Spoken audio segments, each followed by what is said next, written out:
సుమన్ టీవీలో మీ business promotions కోసం ఈ కింది నెంబర్ను సంప్రదించగలరు.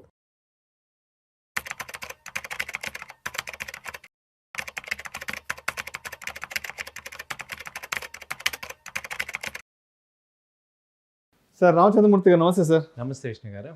రామచంద్రమూర్తి గారు ఇప్పుడు ఒక లాంగ్ టర్మ్ ఇన్వెస్ట్మెంట్గా తీసుకుంటే వచ్చే ఒక 4-5 సంవత్సరాలని మనం దృష్టిలో పెట్టుకొని నెక్స్ట్ ఒక 4 to 5 ఇయర్స్కి లాంగ్ టర్మ్ ఇన్వెస్ట్మెంట్ పెట్టుకోవాలి అనుకుంటే అంటే నెక్స్ట్ ఒక 4 to 5 ఇయర్స్కి సంబంధించి ఫ్యూచరిస్టిక్ సెక్టార్స్ ఇన్ ఇండియా అంటే ఏమున్నాయి, అంటే ఒక మంచి భవిష్యత్తు ఉన్న సెక్టార్స్ ఇన్వెస్ట్ చేసుకోవడానికంటే ఏమున్నాయి, అసలు ఏ సెక్టార్స్ కొంత మనకి అనుకూలంగా ఉన్నాయి అనుకోవచ్చు?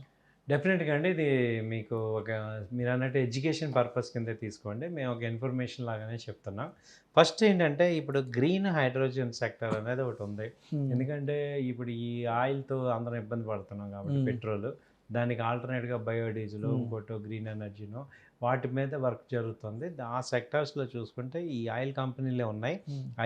ఓఐఎల్ కానీ, oil India, IOC, BPCL, GAIL, HPCL, Reliance ఇవి ఉన్నాయి. అయితే ఇవి కూడా ట్రాన్స్ఫార్మ్ అవుతున్నాయి. ఇది గ్రీన్ ఎనర్జీకి ట్రాన్స్ఫార్మ్ అవుతున్నాయి ప్రస్తుతానికి. అది ఒక సెక్టర్ బాగానే ఉంది.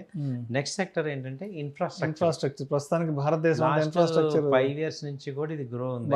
నెక్స్ట్ 5 years కూడా ఇదే ఇన్ఫ్రాస్ట్రక్చర్. దానిలో IRB, HG, PNC infra, DBL infra, KNR construction. అయితే లాస్ట్ ఇప్పుడు పెద్దగా గ్రోత్ అయితే ఇప్పుడు కనపడలేదు, ఇప్పుడు ప్రస్తుతానికి పెద్ద మొమెంటం ఏం లేవు. తర్వాత సెమీ కండక్టర్స్, మోషిప్ ఒకటి, డిక్సన్ ఒకటి, బిఈఎల్, టాటా ఎలక్సీ, ఎస్పిఈఎల్, ఇవి కూడా సెమీ కండక్టర్స్. అంత గ్రోత్ రేట్ ఏమి సీజీ పవర్ సో మామూలుగా ఉన్నాయి. బట్ రేపు మీరు అన్నట్టు 5 yearsలో బాగా పెరిగే ఛాన్సెస్ ఉంటాయి. తర్వాత వచ్చి PSC banks, PNB, Bharat bank of Maharashtra, UCO bank, central bank, ఇవి కొంచెం పెరిగే ఛాన్స్ ఉన్నాయి. తర్వాత ఏంటంటే ఇక రిన్యూబుల్ ఎనర్జీ, మేజర్గా రిన్యూబుల్ ఎనర్జీ ఇప్పుడు బాగా మాట్లాడుతున్న టాపిక్. దానిలో వ్యారీ, సుజలాన్ అయితే డీగ్రోత్ అవుతూనే ఉంది. NHPC, Tata power, IRDA, Adani green, ఇవన్నీ చెప్తున్నాం. కానీ మీరు కూడా 1-2 సార్లు జాగ్రత్త చూసుకోండి. ఎక్కడ మేము రికమెండ్ చేయట్లేదు ఎనీథింగ్. సో రైల్వేస్ కూడా యాక్చువల్గా 2 years నుంచి గ్రోత్ లేదు, బట్ ఫ్యూచర్ ఉంది అనేది ఇది ఒక 5-6 సంవత్సరాల తర్వాత ఫ్యూచరిస్టిక్ అంతే ప్రజెంట్ అయితే కాదు. ఐఆర్ఎఫ్సి కానీ, ఆర్వీఎన్ఎల్, ఇర్కాన్, జూపిటర్, రైట్స్, ఇవన్నీ ఉన్నాయి. తర్వాత ఈవీ, ఎలక్ట్రికల్ వెహికల్స్, ఇవి Tata motor, TVS motor, Olectra, Exide, Amar Raja, Tata chemicals, ఇవన్నీ కూడా ఈ ఎలక్ట్రికల్ వెహికల్ సెగ్మెంట్లో వస్తాయి. తర్వాత ఏఐ అండ్ డిజిటల్, ఇవి ఏంటంటే Apple India, Saksoft, eClerx, ఇవన్నీ కూడా ఏఐ సంబంధించి.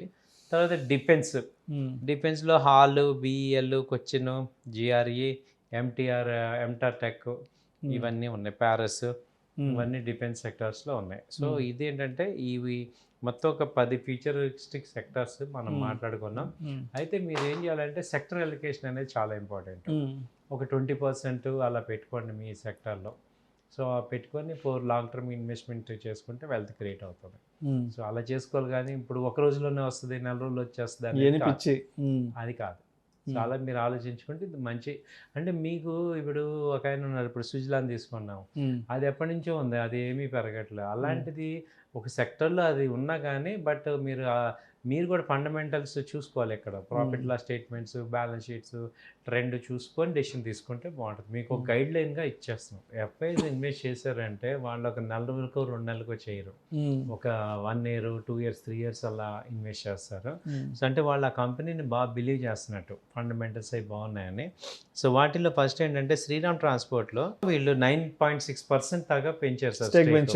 ఇప్పుడు ప్రెసెంట్ శ్రీరామ్ ఫైనాన్స్ వచ్చి ఇప్పుడు 1100 ఆ రేంజ్ చేంజ్ ఉంది. అలాగే హెచ్ఎఫ్సిఎల్ అనే కంపెనీలో 8.66% వాళ్ళు పెంచారు. దాదాపు ఇప్పుడు ప్రైస్ వచ్చి అరౌండ్ 200-210 ఆ రేంజ్లో ఉంది. లెన్స్కార్ట్, ఇది కొత్తగా ఐపీఓకి వచ్చింది, దీనిలో 8.5% పెంచారు. అది ప్రెజెంట్ రేట్ కూడా అరౌండ్ 580 ఆ రేంజ్ ఉంది. తర్వాత పైన్ ల్యాబ్స్, దీనిలో 4.6% పెంచారు స్టేక్. ఆ తర్వాత వచ్చి గ్రోలో కూడా 4.3% పెరిగింది. అలాగే జేఎస్డబ్ల్యూ స్టీల్లో 4.3% పెంచుకున్నారు.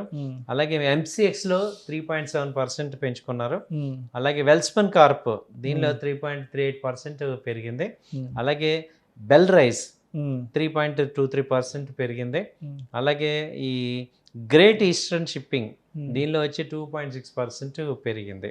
సో ఇవన్నీ కూడా మనకి ఎఫ్ఐఎస్ స్టేక్ పెంచుకుంటున్నారు.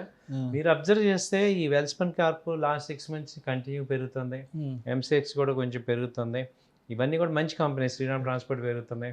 ఇదేంటంటే సింపుల్ సార్, ఇప్పుడు మనకి డబ్బులు రావాలి అంటే డబ్బులు మనకన్నా పెద్దవాళ్ళు ఏం చేస్తున్నారో దాన్ని కాపీ చేసేస్తే ఆబ్వియస్లీ మనం సక్సెస్ఫుల్ అవుతాం. ఎగ్జాక్ట్లీ.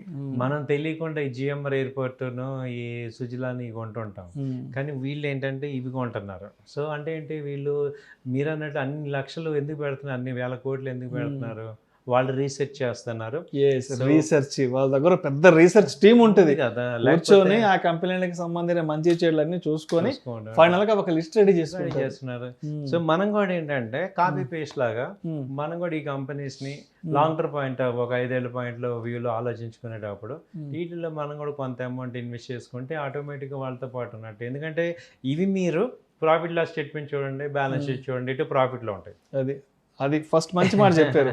ఇప్పుడు అది పట్టుకొని ఆ కంపెనీకి సంబంధించిన టెక్నికల్స్ అన్ని చూసుకుంటే మనకు ఒక ఫుల్ ఫ్లెడ్జ్డ్ క్లారిటీ వస్తుంది. మన వైపు నుంచి కొంత హోంవర్క్ చేసుకుంటే ఓకే, ఇప్పుడు మనం చెప్పిన దానికి జస్టిఫికేషన్ కనపడుతుంది. ప్రాఫిట్స్ ఉన్నాయి కదా, ఓకే బాగున్నాయి కదా. తర్వాత ఇంకోటి కూడా అసలు ఇది ఏ ఇండస్ట్రీలో ఉంది, ఇప్పుడు లెన్స్ కార్ట్ ఉంది, అదే కంపెనీ ఏం చేస్తుంది, ఇలా 1-2 సార్లు ఆలోచించి జస్ట్ 10 నిమిషాలే కొంత హోంవర్క్ చేసుకొని కాన్ఫిడెంట్గా అప్పుడు ఓకే మనం ఇన్వెస్ట్ చేయొచ్చు ఈ కంపెనీస్లో. ఎందుకంటే ఇప్పుడు గబక్కన్ మనని ఒక 10 కంపెనీలు ఏది అనగానే ఈ 5 కంపెనీలు చెప్పేసేటట్టు ఉన్నాం అనుకోండి.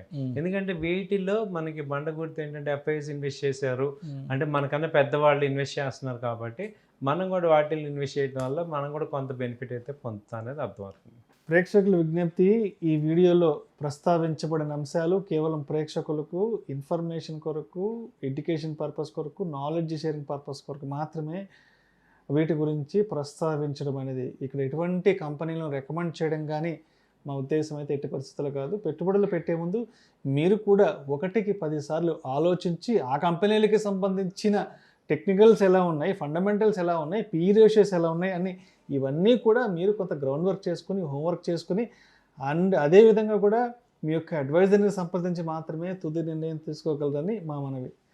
Thank you sir, thank you so much Muthu గారు. థ్యాంక్ యూ అండి, నమస్తే.